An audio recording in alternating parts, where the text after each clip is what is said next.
Քաղաքացիական պայմանագիր կուսակցություն Սարիկ Մինասյան Սարի պես Գյումրու թիկունքին Քաղաքացիական պայմանագիր Քվեաթերթիկ համար 1 Պարոն Հայրապետյան, քիչ առաջ նաև Պաշտպանության նախարարին հարցը ուղղեցի գրեթե 13 օր շարունակ Պաշտպանության նախարարությունը բացառապես տեղեկատվական դաշտում հերքում է, որ Ադրբեջանին չի կրակել, հակառակորդի կողմ չի կրակել, որ որևէ նման գործողություն չի իրականացել, ինչու արբանյակների միջոցով որպես ապացույց չենք ներկայացնում հակառակորդին, որ ըստ էության մենք չենք կրակում, ապացույցներով խոսենք, ինչու նման քայլի չենք դիմում, պարոն Հայրապետյան։ Կներեք, իհարկե, նախ ես կարծում եմ, որ Պաշտպանության նախարարը շատ համոզիչ պատասխան արդեն իսկ տվել է, այն է, երբ Հայաստանի հանդեպ կա մեղադրանք, մեղադրող կողմը պիտի համապատասխան ապացույցներ ներկայացնի։ Եվ ես ձեր կողմից վստահ եմ միտում չկա, բայց ուզում եմ նաև ինքս հասկանալ, թե օրինակ դուք ինչի եք կարծում, որ Հայաստանը այդտեղ ապացուցելու ինչ որ բան ունի։ Այսինքն, եթե դու ինչ որ որևէ բան չես արել, դու ինչ պիտի ապացուցես որևէ մեկին։ Այս իմաստով մենք սպասում ենք Ադրբեջանի կողմից համապատասխան ապացույցներ։ Եթե այդպիսիք արկա կլինեն, բնականաբար համապատասխան գործողություններ կիրականացվեն մեր կողմից։ Ինչ վերաբերում է Արբանյակին, Արբանյակը փամփուշտի արձակումը չի կարող արձանագրել։ Մասնագիտական առումով համարում եմ անհնարին ձեր նշած, այսինքն փամփուշտի պատճառած վնասը արբանյակային երկրի հեռավար կառավարմամբ դիտարկման տեսալուսանկարահանող արբանյակների կողմից չի կարող արձանագրվել։ Ինչը կարող է արձանագրել, օրինակ շարժը կարող է արձանագրել, եթե ադրբեջանական կողմը։ Այո, իհարկե։ Նման տեղեկություններ կան, թե ոչ։ Ես նման տեղեկատվություն չունեմ։ Եվ կրկնում եմ, այդուհանդերձ ճիշտ կլինի, որ Պաշտպանության նախարարին այդ օրինակ հարցադրումները անել, այսինքն արբանյակային եւ այլ տվյալներ տրամադրվում են մեր գործընկերներին, բայց այդ հարցերը պետք է հասցեագրվեն։ Պարոն Հայրապետյան, մենք մի այսպիսի կարողացա պատասխան, պատկերացրիք, չէ՞։ Պատկերացրեցի, բայց ձեր թույլտվությամբ հանրության մտահոգությունն եմ ուզում ձեզ ներկայացնեմ։ Մարդիկ ասում են, օրինակ սեպտեմբերյան դեպքերի ժամանակ հենց այսպես էր ինտենսիվ կերպով պարբերաբար կրակոցները հնչեցին, հայկական կողմը ասում էր, որ չկա նման բան, մենք նման գործողություններ չենք իրականացնում եւ արդյունքում սեպտեմբերյան դեպքերը սկսեցին։ Հիմա հանրության մտահոգությունն այն է, որ միջազգային հանրության մոտ Ադրբեջանը ուզում է ցույց տալ, որ ագրեսորը Հայաստանն է։ Ինչու մենք միջազգային հանրության մոտ ցույց չտանք, որ Հայաստանը ագրեսոր չէ, ագրեսորը Ադրբեջանն է եւ ապատեղեկատվություն է տարածում։ Սա է մտահոգությունը։ Տեսեք, այն ինչ որ դուք նշում եք, որ հանրությունը մտահոգվում է ադրբեջանական կողմից նման օրինակ հայտարարությունների պատճառով, դա նաև ինձ եւ մեզ բոլորիս է մտահոգում։ Ինչու, որովհետեւ մենք ակնկալում ենք շարունակել մեր երկխոսությունը կառուցողական մթնոլորտում եւ հասնենք մեր վերջնանպատակին, այն է կառուցել երկարատև երկարաժամկետ խաղաղություն այս տարածաշրջանում։ Եվ համարում ենք, որ նաև դրա համար կան բավարար հիմքեր այն իմաստով, որ երկու կողմն էլ փաստացի հայտարարել են, որ խաղաղության պայմանագրի նախագծի հետ կապված աշխատանքները այլևս ավարտված են։ Այս իմաստով պետք է ասեմ, որ Հայաստանը հետևողականորեն այս աշխատանքը առաջ է տանելու, իրենից կախված ամեն բան անելու է, որպեսզի իրավիճակը շարունակի մնալ կայուն, եւ մենք մեր դիրքավորմամբ նաեւ միջազգային հանրության մոտ այդ ընկալումը, հստակ ընկալումը կա, որ Հայաստանը խիստ կառուցողական է դիրքավորված այս համատեքստում եւս։ Այս իմաստով հայկական կողմը ի պատասխան նաեւ այն հարցի, որ կա նման մտահոգություն, կարծում եմ, թե վարչապետի աշխատակազմի, թե հենց ինքնին վարչապետի մակարդակով արվում են գրեթե ամենօրյա ռեժիմով հայտարարություններ, որոնք միտված են իրապես բացահայտելու արդյոք որքանով են հավաստի տվյալ տեղեկատվությունները, այսինքն հայկական կողմը իր հստակ կամքը եւ պատրաստակամությունն է հայտնում եւ սա միջազգային հանրությունը ակնհայտորեն արձանագրում է։ Այս իմաստով ես կարծում եմ, որ հանրությունը անհանգստանալու պատճառ չունի։ Առավելագույնը արվում է թե արտաքին գործերի նախարարության եւ թե համապատասխան պետական ինստիտուտների մակարդակով։ Պարոն նախարար, ամեն դեպքում ինչ է կարծում, նկատի ունեմ իշխանությունը, թիմը ինչ նպատակով է այս տեղեկատվական բանը ապահովում, ֆոնը ապահովում Բաքուն, ինչ է ուզում։ Ձեր թույլտվությամբ ենթադրություններ չանենք, միայն ես ուզում եմ ասել հետեւյալը. ադրբեջանական կողմը ինքնին հայտարարել է, ընդ որում, եթե չեմ սխալվում, առաջին ինքը հայտարարեց, որ աշխատանքները խաղաղության պայմանագրի նախագծի շուրջ, փաստաթղթի շուրջ ավարտված են եւ մեզ ոչինչ չի խանգարում, որպեսզի մենք շարունակենք այն մթնոլորտում, ինչը որ մինչեւ այդ պահը եղել է։ Ես ենթադրություններ չեմ ուզում անել, միայն կրկնում եմ, որ հայկական կողմը նման տեղեկատվություն, որ ադրբեջանական կողմը հայտնում է, չի տիրապետում, ավելին ասում է, բայց եթե դու ունես ապացույցներ, խնդրեմ ներկայացրեք եւ մենք հետեւողական կլինենք, որպեսզի այլևս երբևէ նման միջադեպեր չկրկնվեն։ Արդյոք այդ գործողություններն ու ռետորիկ Ես էլ առաջարկում եմ լսենք գործընկերոջը, հետո ձեզ։ Փաշինյանն ասում է, Չպատասխանեմ ձեր հարցը։ ավարտեք։ Փաշինյանն ասում է, որ պատրաստ է միայնակ ստորագրել։ Իսկ մյուս կողմից տեսնում ենք Ադրբեջանը կրկին պայմաններ է առաջ քաշում, այդ թվում սահմանադրական փոփոխությունների հարցն է առաջ քաշում։ Ստացվում է ոնց որ տանգոն մենք այդ խաղաղության, այսպես ասած, մենակ ենք ուզում ապարենք, տես լինում։ Չգիտեմ ձեր ասածին ինչպես արձագանքեմ, որովհետև խաղաղության պայմանագիրը ստորագրելու համար եւ խաղաղություն կառուցելու համար հարկավոր է երկկողմանի ջանք եւ ներդրում այս իմաստով։ Հետեւաբար ակնհայտ է, որ եթե Ադրբեջանը հայտարարում է եւ պատրաստ է այն փաստաթուղթը ստորագրել, որի մասին մենք խոսում ենք, այդ իմաստով ես կարծում եմ, որ որևէ խնդիր չի լինի։ Թե դուք ինչ նկատի ունեք Հարաբեցան, որ միակողմանի ստորագրվի եւ Հայաստանը փաստորեն պարտավորվում է։ Բայց քննարկվել է հասարակական իսկ Ադրբեջանը Ես իսկապես ավելին ասել չեմ կարող, ես առավելագույնն կարծում եմ Պարոն Հայրապետյան, վերջերս այդպիսի սցենար միայնակ ստորագրել ես բավարար տեղեկատվություն չունեմ այդ մասին։ Պարոն Հայրապետյան, Ռազմարդյունաբերության բյուջեն, եթե դա հրապարակվելու ենթակա է, նախորդ տարի որքան է եղել եւ որքանն է ծախսվել, կարող եք ասել։ Ռազմարդյունաբերության բյուջեն նկատի ունեք R&D աշխատանքների բյուջեն։ Հա, որը ովելա ռազմարդյունաբերության։ Որովհետև ռազմարդյունաբերության բյուջեն շատ մեծ հասկացություն է։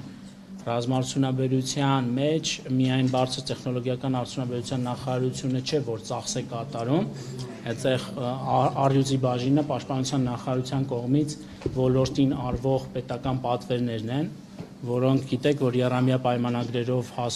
արդեն իսկ հասել են 171 միլիարդ դրամի, իսկ ինչ վերաբերում է գիտահետազոտական եւ փորձարարական մշակումների աշխատանքներին, որը բարձր տեխնոլոգիական արդյունաբերության նախարարության ռազմարդյունաբերության կողմից առաջարկվող գործիքներից մեկն է ռազմարդյունաբերության զարգացման համար, ճշգրտված բյուջեի 89% կատարողական կա, իսկ պլանավորված բյուջեի 25% կատարողական։ Այս իմաստով առաջիկայում, երբ որ բյուջեի կատարողականը մենք ներկայացնենք, ենթադրում եմ մայիս-հունիս ամիսներին, առավել մանրամասն հանդես կգանք դրա պատճառների եւ լուծումների մասով։ Պարոն Հայրապետյան, վերջերս Դուբայում մի ցուցահանդեսի ներկայացվածություն ուներ Հայաստանը, ինձ հետաքրքրում է որքան գումար ենք ծախսել մենք այդ տաղավարի համար, որովհետեւ մեր հայրենակիցները լուսանկարներ էին այդպես ուղարկել ու որտեղ երևում է թե ինչքան համեստ ներկայացվածություն ունեինք մենք, ուղղակի էկրանով էինք ցույց տալիս, որ կարող էինք ավելին անել։ Ինչքան գումար էինք ծախսել դրա համար։ Նախ Դուբայում չէ, Աբու Դաբիում, եթե IDEX-ը նկատի ունեք,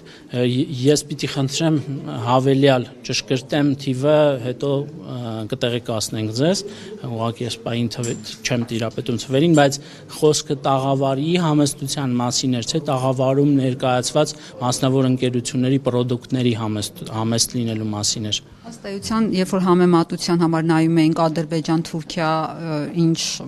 շքեղագույն ներկայացվածություն ունեին, այսպես ասած, եւ մեր համեստ էկրան էր ուղղակի ոնց որ տաղավարում էին այդ համեմատության մասին։ Հայաստանյան ընկերությունները իհարկե իրենք ինքնուրույն են որոշում կայացնում ինչ պրոդուկտ ներկայացնեն եւ ինչ ձևաչափով ներկայացնեն։ Հայաստանի Հանրապետության կառավարությունը պարզապես տրամադրում է պլատֆորմա, այսինքն կատարում է ներդրում ունենալու ազգային տաղավար եւ հնարավորություն են տալիս ցանկացած ընկերության հանդես գալ իր պրոդուկտով։ Օրինակ կարող է սրանից կարելի է ենթադրել, որ օրինակ հայաստանյան ընկերությունները որոշել են այդ ձևաչափով, այդ ճանապարհով ներկայանալ միջազգային շուկաներին եւ ոչ այն մեթոդներով, ինչ այլ երկրներ կարող են ներկայանալ, անկախ նրանից իրենք ունեն հարուստ ցանկ առաջարկելու թե ոչ։ Այսինքն այս մասով կառավարությունը որպես այդպիսին հասցեատերը չէ, իսկ եթե խոսքը տաղավարի բյուջեին է վերաբերում, այդ մասով կկիսվենք սիրով։ Ես այլ թեմայի եմ ուզում անդրադառնալ, որպես քաղաքացիական պայմանագրի ներկայացուցիչ, որպես տղամարդ, ինչպես կբնորոշեք Անդրանիկ Քոչարյանի պահվածքը լրագրող Ռիփսիմե Էջեբեջյանի նկատմամբ, որ առաջարկում էր, որպեսզի շուրթերը մաքրի։ Հիմա դուք ձեզ առաջին հերթին որպես տղամարդ իր պահվածքի համար ված չեք զգում։ Ես ձեր մասին է խոսքը։ Նախ չգիտեմ ինչ, եկեք դուք ասեք, կլինի ինչ կոնտեքստում է դա, չեմ լսել։ Դե օրինակ երբ որ ասում են կնոջը շուրթերդ մաքրի լվա, ինչ կոնտեքստում են ասում, ես չգիտեմ։ Եկեք ես հիմա զերծ մնամ գնահատականից, ես որպես այդպեսին լրագրողը նաև հուզվել էր իր պահվածքից, որպես տղա։ Բայց նոր որ ասացի ձեր գործընկերոջը, որ չեմ նայել։ Հիմա որ ասում եք, որ նայել եք այդ տեսանյութը, օրինակ ինչի համար եք նման բան ասում։ Կարող եք։ Հիմա եթե դուք ողջամիտ կասկած ունեք, մտածում եք ես ստում եմ, ընդհանրապես ինչ իմաստ ունի, որ մենք շարունակենք մեր երկխոսությունը։ Այդ նշանակում է ինչ հարցի պատասխանեմ, կարող եք համարել, որ ստում եմ։ Չէ, հիմա ես կոնկրետ ես ձեզ չեմ հարցնում, ես ձեզ հավատում եմ, բայց մի հատ կդիտեմ, որովհետև ես նաև կխոսեմ գործընկերոջս հետ հասկանալ։ Կսպասենք ձեր հրապարակային արձագանքին, եթե թույլ տաք։ Ես միայն կարող եմ, իհարկե ոչ, իհարկե լրագրողին թիրախավորել է, բայց հարցը այլ կոնտեքստում է։ Ես կարող եմ ընդհանրապես ասել, որ իմ արժե համակարգի մասին պատկերացում կազմելու համար, անձնապես դուք, սիրելի Ռիփսիմե, ուղղակի կարող եք նայել եւ որպես հիմք ընդունել իմ վերաբերմունքը ընդհանրապես երբևէ այս 6-7 տարիների ընթացքում լրագրողների նկատմամբ թե այս շենքում, թե այս շենքից դուրս։ Նույնը լրագրողական կազմակերպությունները, պարոն Հայրապետյան, չեն ասում ձեր մյուս թիմակիցների մասին եւ ընդհանուր առմամբ ասում են, որ հանդուրժողականության մթնոլորտն է նաեւ բերում այս իրավիճակին։ Շատ լավ, կընդունեմ իգիտություն։ Ես կսպասեմ դուք տեսանյութը նայեք, եթե հնարավոր է ձեր հրապարակային արձագանքին համարենք այս հարցը հնչեցված։ Բայց ես կխոսեմ նաև գործընկերոջս հետ հասկանալու թե ընդհանրապես ինչ պատմություն է դա։ Պարոն Հայրապետյան, ռուսական ալիքների հետ կապված քննարկումներ կային։ Մի խոչընդոտել, խնդրում եմ։ Ինչ փուլում են հիմա այդ քննարկումները, առաջարկներ էր փոխանցում Երևանը Մոսկվային, ընդհանուր հայտարարի եկաք թե ոչ։ Առաջիկայում մեր Ոչինչ կամերաները։ Առաջիկայում դժվար կլինի, բայց շատ լավ։ Առաջիկայում մենք ընդհանրապես համաձայնագրի վերաբերյալ մեր պատկերացումները մենք բարբերաբար պատկերացումներով կիսվում ենք ռուս գործընկերների հետ եւ այդ երկխոսությունը շարունակվելու է ամենայն հավանականությամբ Երևանյան հանդիպմամբ մենք հրավիրել ենք մեր գործընկերներին աշխատանքային քննարկում ունենալ Երևանում, որտեղ շատ կոնկրետ առաջարկներ ենք ներկայացնելու եւ այդ քննարկումների արդյունքում բարձ կլինի թե համաձայնագրի որ դրույթները ինչպես կարող ենք վերախմբագրել։ Դուք ինչպես եք առաջարկում որ պահախմբագրել, որովհետև այնտեղ միայն նշում էր, որ չպետք է կներեք ելնելով ներողություն, հետո կլսեմ ձեզ պոլիտկորեկտությունից, այդուհանդերձ հիմա ես չեմ կարող դետալային քննարկում ունենալ հանրային հրապարակային ձևաչափով, բայց երբ մեր գործընկերների հետ վերջնականացնենք մեր պատկերացումները ընդհանրապես համաձայնագրի վերաբերյալ, նաև հրապարակային հայտարարությամբ հանդես կգամ։ Պարոն Հայրապետյան, այսինքն համաձայնագիրը պարտադիր կվերանայվի, թե դա երկկողմ քննարկումների արդյունքում կորոշվի եւ եթե վերանայվի դա եւ եթե վերանայվի դա կլուծի են խնդիրները, որոնց մասին բազմաթիվ անգամներ բարձրաձայնել եք կապված հեռարձակվող ալիքներով։ Նպատակը իհարկե դա է, այսինքն նպատակն այն է, որ մենք ունենանք այնպիսի համաձայնագիր, որը ճիշտ կհասցեագրի խնդիրները եւ կբացառի այնպիսի կոնտենտ, որը նախկինում խնդրահարույց է համարվել մեր կողմից։ Այսինքն այս երկխոսության դիալոգի նպատակը հենց դա է, այսինքն մեր առաջարկները միտված են նրան, որ ունենանք այնպիսի համաձայնագիր, որտեղ որևէ բաց չի լինի եւ բոլոր խնդիրները իրենց հետևանքներով հասցեագրված Վերանայելու մասով կվերանայվի միանշանակ է դա, թե պետք է քննարկեք դա։ Հայկական կողմի դիրքորոշումը դա է։ Որ պետք է վերանայել։ Պարոն Հայրապետյան, իսկ ռուսական հեռուստաալիքները հանրային մուլտիպլեքսից ընդհանրապես հանելու հարց ինչու չի դրվում։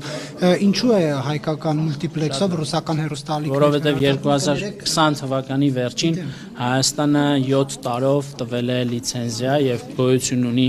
երկու կողմերի կառավարությունների միջև ստորագրված փաստաթուղթ։ Եթե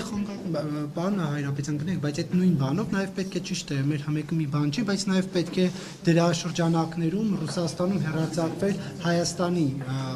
հանրային հեռուստալիքը, բայց մինչև հիմա այդ կետը չի պահպանվել։ Նայեք, հիմա մի քիչ առաջ խոսում էիք քաղաքական գործիչների, լրագրողների նկատմամբ, չէ, էթիկայից, չէ, դուք ինձ մի խնդրեք ոչ մի բան, եկեք ես պատասխանեմ ձեր հարցին, հետո էլի կլսեմ։ Ես տեսնում եք, սիրով պոլեմիկայի մեջ եմ մտել, ձեզ հետ սադրվել եմ արդեն իսկ։ Ես առաջարկում եմ, որ ընդհանրապես այդ հմեկը մի բան չի, յուրաքանչյուր մարդ մի հատ, երբ որ երկրորդ, երրորդ կողմին մեղադրում է, մի հատ իր վարքագիծը մի հատ վերաիմաստավորի եւ պրոֆեսիոնալ լրագրողին հարիր պահվածք դրսեւորի։ Կարող եմ խնդրել ձեզ հետագայում սա նկատի ունենալ։ Հիմա կարող եք իմ հարցին պատասխանել բովանդակային։ Որովհետեւ նաեւ ձեր վճարված հարկերից է հմեկը աշխատում եւ նաեւ հանրային սեփականությունը հմեկը։ Պատկերացրեք ինչու եմ ասում։ Ինչ վերաբերում է հմեկի Ռուսաստանում հեռարձակվելուն, այդ հարցը եւս օրակարգում է։ Որ հեռարձակվի։ Հա, այսինքն ճիշտ նույն սկզբունքով։ Բայց դա արդեն խախտում է համաձայնագրի, որովհետև իրենց ալիքները մեր հանրային մուլտիպլեքս Համաձայնագրով ռուսական կողմը չի պարտավորվել հմեկը հեռարձակել հմեկի հանրային մուլտիպլեքսում։ Բա ինչու այդպեսի համաձայնագիր կնքվել մի դեպքում պարտադիր պահանջով ռուսական 4 հեռուստաալիք Հայաստանում եւ 0 Դժվարանամ ես պահին Այսինքն դուք համաձայնագիր այնպես եք փոխելու, որ հանրային հեռուստաընկերությունը այնտեղ վերահայց։ Ես նման բան չասացի։ Ես միայն ասում եմ մեր դիրքորոշումը ինչպիսին է, այսինքն մենք համարում ենք, որ եթե ռուսական կողմը ունի հանրային մուլտիպլեքս, ապա համեկը եւս կարող է հեռարձակվել ռուսական հանրային մուլտիպլեքսով եւ նախկինում այդ առաջարկը արել ենք ռուսական կողմին, դեռևս դա չի ընդունվել։ Բա եթե շարունակենք պարտքերը տվել են։ Այո։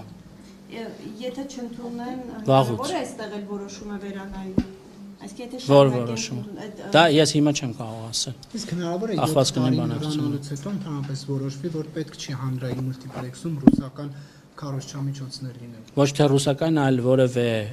այլ երկրի ոչ թե քարոզչամիջոց ես անվանեմ, դուք դա անվանեցիք, այլ որևէ հեռուստաալիք, այո, հնարավոր է իհարկե։ Դա կյանքը ցույց կտա 2027-ի վերջին, երբ ավարտվի համաձայնագիրը, այդ ժամանակ արդեն հստակ կլինի։ Եվ պարոն Հայրապետյան, դուք սրտացավորեն մոտեցաք հանրային հեռուստաընկերության բովանդակությանը, դուք հետևում եք ձեզ որպես հարկատու, որպես քաղաքացի, հմեկի արտադրանքը, այդ շեշտադրումները բավարարում են։ Ոչ շեշտադրումը։ Դա թե ինչպես են օրհասական խնդիրներն օրինակ լուսաբանում, օրինակ որ նայում ես լրատվական գլխավոր թողարկումը եւ այնտեղ չկա գերիների Բաքվում պահվող գերիների հետ կապված ընդհանրապես անդրադարձ, բայց օրինակ կա Սիրիայում կամ այլ երկրում տեղի ունեցող իրադարձություններին անդրադարձ։ Դե եթե նման մտահոգություններ կան, կիսվեք մեզ հետ, ես պատրաստակամություն եմ հայտնում հանրային հեռարձակողի խորհրդի հետ, որը